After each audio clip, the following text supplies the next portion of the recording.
কুম্ভ ৰাশিৰ জাতক জাতিকা 8 পৰা 14 জুলাই এই সপ্তাহটো আপোনাৰ জীৱনত এটা গুৰুত্বপূৰ্ণ টাৰ্ণিং পইণ্ট আনিব পাৰে। বহুদিন ধৰি ৰৈ থকা কাম হঠাতে আগবাঢ়িব পাৰে, কিন্তু একে সময়তে এটা ভুল সিদ্ধান্তই ডাঙৰ সুযোগ হাতৰ পৰা নাইকিয়া কৰিব পাৰে। এই সপ্তাহত কোনটো দিন আপোনাৰ বাবে আটাইতকৈ শুভ? টকা পইচা, প্ৰেম, চাকৰি আৰু ভাগ্যই কি নতুন সংকেত দিছে? আৰু কোনটো সুযোগ কেতিয়াও মিছ নকৰিব? শেষলৈকে নিশ্চয় চাই থাকিব, কাৰণ এই সপ্তাহৰ বিশেষ প্ৰতিকাৰে আপোনাৰ ভাগ্যক অধিক শক্তিশালী কৰি তুলিব পাৰে। প্ৰথমতে লৈ আহিছোঁ কোন ভুলে লোকচান কৰিব পাৰে। এই সপ্তাহত কুম্ভ ৰাশিৰ জাতক জাতিকাসকলে আটাইতকৈ বেছি সাৱধান হ'ব লাগিব খৰখেদাকৈ সিদ্ধান্ত লোৱাৰ ক্ষেত্ৰত। কোনো কথা সম্পূৰ্ণকৈ নুশুনাকৈ বা পৰিস্থিতি নুবুজাকৈ আগবাঢ়িলে পিছত অনুশোচনা কৰিবলগীয়া হ'ব পাৰে। বিশেষকৈ টকা পইচাৰ ক্ষেত্ৰত কাৰোবাৰ কথাত সহজে বিশ্বাস নকৰিব। লাভৰ লোভত পৰি নতুন ইনভেষ্ট, ধাৰ দিয়া বা কোনো কাগজ পত্ৰ নপঢ়াকৈ চহী কৰাটো এৰাই চলক। অলপ ধৈৰ্য ধৰি চিন্তা ভাৱনা কৰি সিদ্ধান্ত ল'লে সম্ভাৱ্য লোকচানৰ পৰা বাচিব পাৰিব। কৰ্মক্ষেত্ৰত সহকৰ্মী বা ঊৰ্ধ্বতন বিষয়াৰ লগত তৰ্ক বিতৰ্কত জড়িত হোৱাটো এৰাই চলক। কেতিয়াবা ৰাগৰ মুহূৰ্তত কোৱা এটা বাক্যই দীৰ্ঘদিনীয়া সম্পৰ্ক নষ্ট কৰিব পাৰে। নিজৰ কামেৰে উত্তৰ দিয়াটো এই সপ্তাহত অধিক ফলপ্ৰসূ হ'ব। পৰিয়ালৰ ক্ষেত্ৰতো ভুল বুজাবুজিৰ সম্ভাৱনা থাকিব পাৰে। আপোনাৰ ব্যস্ততাৰ বাবে আপোনজনে অৱহেলিত অনুভৱ কৰিব পাৰে। সেয়েহে অলপ সময় উলিয়াই শান্তভাৱে কথা পাতক। এটা সৰু কথা বতৰাই ডাঙৰ সমস্যাৰ সমাধান কৰিব পাৰে। স্বাস্থ্যৰ ক্ষেত্ৰত অনিয়মিত খাদ্যৰ অভ্যাস, কম টোপনি বা অত্যধিক মানসিক প্ৰেছাৰত অৱহেলা নকৰিব। শৰীৰে দিয়া সৰু সৰু সংকেতকো গুৰুত্ব দিয়ক। মনত ৰাখিব, এই সপ্তাহত আপোনাৰ আটাইতকৈ ডাঙৰ শক্তি হ'ল ধৈৰ্য, বিচক্ষণতা আৰু ইতিবাচক চিন্তাধাৰা। যিমান শান্তভাৱে সিদ্ধান্ত ল'ব, সিমানেই ভাগ্য আপোনাৰ পক্ষত কাম কৰিব। বহুদিন ধৰি অপেক্ষা কৰি থকা এটা শুভ সুযোগ আহিব পাৰে, কিন্তু সেই সুযোগ চিনাক্ত কৰি সঠিক সময়ত সঠিক পদক্ষেপ লোৱাটো সম্পূৰ্ণৰূপে আপোনাৰ ওপৰত নিৰ্ভৰ কৰিব। এতিয়া আহিছোঁ ধন সম্পত্তি। এই সপ্তাহত কুম্ভ ৰাশিৰ জাতক জাতিকাসকলৰ আৰ্থিক ক্ষেত্ৰত মধ্যমীয়া কিন্তু আশাব্যঞ্জক পৰিস্থিতি দেখা যাব পাৰে। বহুদিন ধৰি অপেক্ষা কৰি থকা কিছুমান ধন লাভৰ সম্ভাৱনা ক্ৰমাৎ উজ্জ্বল হ'ব। বন্ধ হৈ থকা কোনো পে'মেণ্ট, বাকী থকা টকা বা আগৰ পৰা পৰিশ্ৰম কৰাৰ ফল এই সময়ছোৱাত লাভ কৰাৰ সুযোগ আহিব পাৰে। যিসকলে চাকৰি কৰি আছে তেওঁলোকে নিজৰ পৰিশ্ৰম আৰু দায়িত্ববোধৰ বাবে প্ৰশংসা লাভ কৰিব পাৰে। সেয়ে প্ৰশংসাই ভৱিষ্যতে দৰমহা বৃদ্ধি, নতুন দায়িত্ব বা পদোন্নতিৰ পথ মুকলি কৰিব পাৰে। যদিও এই সপ্তাহতে সকলো ফল হাতত নাপাবও পাৰে, কিন্তু ইতিবাচক আৰম্ভণিৰ সংকেত পোৱা যাব। ব্যৱসায়ীসকলৰ বাবে নতুন গ্ৰাহক, নতুন অৰ্ডাৰ বা লাভজনক যোগাযোগ গঢ়ি উঠাৰ সম্ভাৱনা আছে। কিন্তু যিকোনো ডাঙৰ ইনভেষ্ট কৰাৰ আগতে ভালদৰে হিচাপ নিকাচ কৰক। কেৱল লাভৰ আশা কৰি খৰখেদাকৈ সিদ্ধান্ত ল'লে পিছত সমস্যাৰ সৃষ্টি হ'ব পাৰে। এই সপ্তাহত অপ্ৰয়োজনীয় খৰচ নিয়ন্ত্ৰণ কৰাটো অতি প্ৰয়োজন। ঘৰৰ বাবে বা নিজৰ ইচ্ছাত কিছুমান বস্তু কিনিবলৈ মন যাব পাৰে, কিন্তু প্ৰথমতে প্ৰয়োজন বা বাজেট বিবেচনা কৰক। সৰু সৰু সঞ্চয়ী ভৱিষ্যতৰ ডাঙৰ সহায় হ'ব পাৰে। যদি আপুনি নতুন ব্যৱসায় আৰম্ভ কৰে, অংশীদাৰিত্ব কৰা বা সম্পত্তি ক্ৰয় বিক্ৰয়ৰ কথা ভাবি আছে, তেন্তে সকলো নথিপত্ৰ ভালদৰে পৰীক্ষা কৰি বিশেষজ্ঞৰ পৰামৰ্শ লোৱাটো বুদ্ধিমত্তাৰ কাম হ'ব। সপ্তাহৰ মাজভাগত কোনো অচিনাকি উৎসৰ পৰা লাভজনক খবৰ বা নতুন ইনকামৰ সুযোগ আহিব পাৰে। এই সুযোগক গুৰুত্ব সহকাৰে মূল্যায়ন কৰক। সঠিক সিদ্ধান্ত ল'ব পাৰিলে ই ভৱিষ্যতৰ আৰ্থিক স্থিৰতাৰ ভেটি হ'ব পাৰে।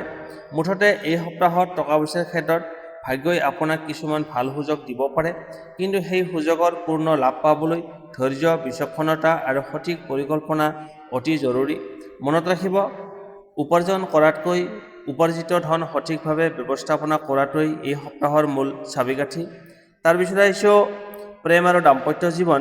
কুম্ভ ৰাশিৰ জাতক জাতিকাসকলৰ বাবে এই সপ্তাহত প্ৰেম আৰু দাম্পত্য জীৱনত বহু অনুভূতিৰ উত্থান পতন দেখা যাব পাৰে, কিন্তু ভাল খবৰটো হ'ল, যদি আপুনি ধৈৰ্য আৰু বিশ্বাস বজাই ৰাখিব পাৰে, তেন্তে অধিকাংশ সমস্যাৰ সমাধান নিজে নিজেই ওলাই আহিব। যিসকল অবিবাহিত তেওঁলোকৰ জীৱনত নতুন কোনো বিশেষ ব্যক্তিৰ আগমন ঘটিব পাৰে। বন্ধুত্বৰ মাজৰ পৰা এটা সম্পৰ্ক লাহে লাহে প্ৰেমৰ ৰূপ ল'ব পাৰে, কিন্তু কেৱল আকৰ্ষণৰ ভিত্তিত ডাঙৰ সিদ্ধান্ত নল'ব। প্ৰথমতে মানুহজনক ভালদৰে বুজিবলৈ চেষ্টা কৰক। সময় দিয়ক, কাৰণ সঠিক সম্পৰ্ক সময়ৰ লগতেই শক্তিশালী হয়। যিসকল ইতিমধ্যে প্ৰেমৰ সম্পৰ্কত আছে তেওঁলোকৰ মাজত সৰু সুৰা ভুল বুজাবুজি বা অভিমানৰ সৃষ্টি হ'ব পাৰে। আপোনাৰ ব্যস্ততা বা কম যোগাযোগৰ বাবে সংগীয়ে মনত কষ্ট পাব পাৰে। সেয়েহে নিজৰ অনুভূতি খোলাখুলিকৈ প্ৰকাশ কৰক। এটা আন্তৰিক কথা বতৰা আৰু অলপ সময় একেলগে কটোৱাই সম্পৰ্কক পুনৰ মধুৰ কৰি তুলিব। বিবাহিত দম্পতীৰ বাবে এই সপ্তাহত পৰিয়ালৰ দায়িত্ব কিছু বৃদ্ধি পাব পাৰে। ঘৰুৱা বিষয়, সন্তানৰ শিক্ষা বা আৰ্থিক পৰিকল্পনাক লৈ আলোচনা হ'ব পাৰে। মতভেদ হ'লেও ৰাগ খঙেৰে নহয় বুজাবুজিৰে সিদ্ধান্ত লওক। সংগীৰ মতামতক সন্মান কৰিলে সম্পৰ্ক আৰু গভীৰ হ'ব। যদি আপুনি বহুদিন ধৰি কোনো অভিমান বা দূৰত্ব চলি আছে তেন্তে এই সপ্তাহটো পুনৰ মিলনৰ বাবে শুভ হ'ব পাৰে।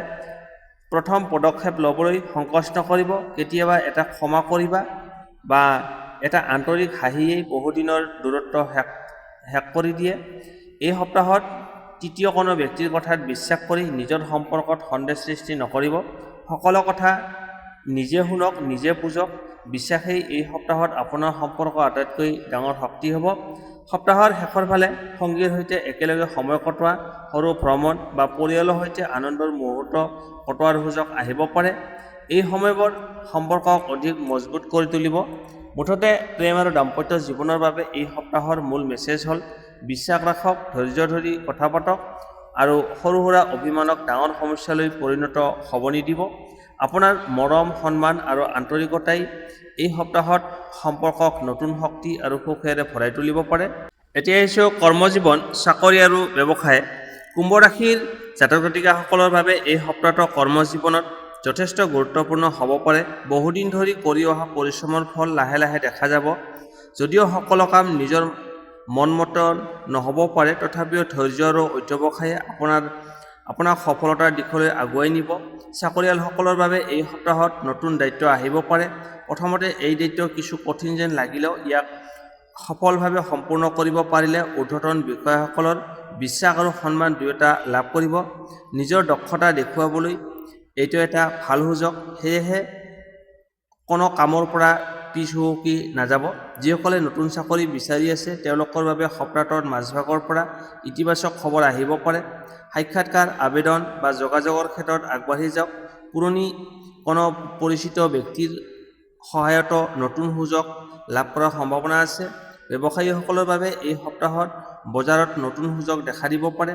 নতুন গ্ৰাহক, নতুন চুক্তি বা নতুন অংশীদাৰিত্বৰ প্ৰস্তাৱ আহিব পাৰে। কিন্তু সকলো নথিপত্ৰ ভালদৰে পৰীক্ষা নকৰাকৈ কোনো চুক্তিত চহী নকৰিব। সৰু অসাৱধানতাই পিছত ডাঙৰ সমস্যাৰ সৃষ্টি কৰিব পাৰে। যদি আপুনি অনলাইন ব্যৱসায়, ইউটিউব, ডিজিটেল মাৰ্কেটিং, ফ্ৰিলেন্সিং বা সৃষ্টিশীল কামৰ লগত জড়িত তেন্তে এই সপ্তাহত আপোনাৰ কাম অধিক মানুহৰ ওচৰ পাব পাৰে। নতুন দৰ্শক, গ্ৰাহক বা অনুসৰণকাৰী বৃদ্ধি পোৱাৰ সম্ভাৱনা আছে। নিয়মীয়াকৈ মানসম্পন্ন কাম কৰি থাকিলে ইয়াৰ সুফল আগন্তুক সপ্তাহবোৰত দেখা যাব। কৰ্মক্ষেত্ৰত সহকৰ্মীৰ সৈতে সুসম্পৰ্ক বজাই ৰাখক। সকলোৰে লগত নম্ৰ ব্যৱহাৰ কৰক, কাৰণ এই সপ্তাহত এটা ভাল সম্পৰ্কই আপোনাৰ বাবে ডাঙৰ সুযোগৰ দুৱাৰ মুকলি কৰিব পাৰে। এই সপ্তাহত এটা বিশেষভাৱে মনত ৰাখিব লাগিব, আনৰ সফলতা দেখি নিজৰ পথ সলনি নকৰিব। নিজৰ লক্ষ্যত অটল থাকক। তুলনা কৰাৰ সলনি নিজৰ উন্নতিৰ ওপৰত গুৰুত্ব দিয়ক। সেই মনোভাৱেই আপোনাক বহু দূৰলৈ লৈ যাব। সপ্তাহৰ শেষৰ ফালে এটা শুভ খবৰ, নতুন প্ৰস্তাৱ বা বহুদিন ধৰি অপেক্ষা কৰি থকা কোনো কামত ইতিবাচক ফল লাভ কৰাৰ সম্ভাৱনা আছে। সেয়ে সুযোগক সঠিকভাৱে ব্যৱহাৰ কৰিব পাৰিলে আগন্তুক দিনবোৰ অধিক উজ্জ্বল হ'ব পাৰে। মুঠতে কৰ্মজীৱনৰ বাবে এই সপ্তাহৰ মূলমন্ত্ৰ হ'ল পৰিশ্ৰম, ধৈৰ্য, শৃংখলা আৰু আত্মবিশ্বাস। এই চাৰিটা গুণ বজাই ৰাখিব পাৰিলে সফলতা আপোনাৰ ওচৰলৈ লাহে লাহে নিশ্চিতভাৱে আহিব। তাৰপিছত আহিছোঁ স্বাস্থ্য আৰু শিক্ষা ক্ষেত্ৰ। কুম্ভ ৰাশিৰ জাতক জাতিকাসকলৰ বাবে এই সপ্তাহত স্বাস্থ্যৰ ক্ষেত্ৰত বিশেষ সাৱধানতা অৱলম্বন কৰাটো জৰুৰী। কামৰ প্ৰেছাৰ আৰু অধিক চিন্তাই মানসিক ভাগৰুৱা আনিব পাৰে। গতিকে পৰ্যাপ্ত পৰিমাণে টোপনি পৰা, সময়মতে আহাৰ খোৱা আৰু অলপ ব্যায়াম বা খোজ কঢ়া অভ্যাস কৰক। পানী যথেষ্ট পৰিমাণে খাবলৈ নাপাহৰিব। যদি আগৰে পৰা কোনো সৰু সুৰা স্বাস্থ্যজনিত সমস্যা আছে তেন্তে ইয়াক অৱহেলা নকৰিব। সময়মতে যত্ন ল'লে ডাঙৰ সমস্যাৰ পৰা হাত সাৰিব পাৰিব। এই সপ্তাহত নিজৰ শৰীৰৰ সংকেতবোৰক গুৰুত্ব দিয়াটো অতি প্ৰয়োজন। শিক্ষাৰ্থীসকলৰ বাবে এই সপ্তাহটো যথেষ্ট আশাব্যঞ্জক। যিসকলে পৰীক্ষা প্ৰতিযোগিতামূলক পৰীক্ষা বা সাক্ষাৎকাৰৰ প্ৰস্তুতি চলাই আছে তেওঁলোকে নিজৰ লক্ষ্যৰ ওপৰত গুৰুত্ব সম্পূৰ্ণ মনোনিৱেশ কৰিব লাগিব। অলপ কষ্ট অধিক কৰিব লাগিব, কিন্তু সেই কষ্টৰ ফল আগন্তুক সময়ত নিশ্চিত লাভ কৰিব। নতুন কিবা শিকিবলৈ, নতুন দক্ষতা অৰ্জন কৰিবলৈ বা কোনো অনলাইন পাঠ্যক্ৰম আৰম্ভ কৰিবলৈ এই সপ্তাহটো শুভ হ'ব পাৰে। যিমান জ্ঞান বৃদ্ধি কৰিব সিমানেই ভৱিষ্যতৰ সুযোগো বৃদ্ধি পাব। শুভ তাৰিখ এই সপ্তাহত 9 জুলাই আৰু 12 জুলাই আপোনাৰ বাবে তুলনামূলকভাৱে শুভ হ'ব। এই দিন দুটাত নতুন কাম আৰম্ভ কৰা, গুৰুত্বপূৰ্ণ সিদ্ধান্ত লোৱা বা সাক্ষাৎকাৰ, ব্যৱসায়িক আলোচনা আদি কৰিলে ইতিবাচক ভাল ফলাফল লাভ কৰাৰ সম্ভাৱনা থাকিব। শুভ সংখ্যা 4, 8 আৰু 9। শুভ ৰং হৈছে আকাশী, নীলা আৰু বগা। শুভ প্ৰতিকাৰ এই সপ্তাহত প্ৰতিদিনে পুৱা সূৰ্য উদয়ৰ পিছত সূৰ্যদেৱক পানী অৰ্পণ কৰক আৰু নিজৰ ইষ্টদেৱতাক আন্তৰিকতাৰে প্ৰাৰ্থনা কৰক। দৰিদ্ৰ বা অভাৱগ্ৰস্ত এজন ব্যক্তিক নিজৰ সামৰ্থ্য অনুসৰি সহায় কৰিলে মানসিক শান্তি লাভ কৰাৰ লগতে ইতিবাচক শক্তিও বৃদ্ধি পাব। লগতে এই সপ্তাহত মিছা কথা কোৱা, অযথা তৰ্ক কৰা আৰু কাৰোবাক অপমান কৰাৰ পৰা আঁতৰি থাকক। আপোনাৰ ভাল ব্যৱহাৰেই ভাগ্যৰ নতুন দুৱাৰ মুকলি কৰিব পাৰে। বন্ধু-বান্ধৱীসকল, এয়া আছিল 8 পৰা 14 জুলাই 2026 তাৰিখলৈকে কুম্ভ ৰাশিৰ সাপ্তাহিক ৰাশিফল। যদি এই ভিডিঅ'ৰ তথ্য আপোনাৰ ভাল লাগিল তেন্তে ভিডিঅ'টো লাইক কৰক, আপোনাৰ বন্ধু-বান্ধৱ তথা পৰিয়ালৰ সৈতে ভিডিঅ'টো শ্বেয়াৰ কৰক। আপোনাৰ ৰাশি যদি কুম্ভ হয় তেন্তে কমেণ্টত ওম বা জয় শনিদেৱ লিখি জনাব।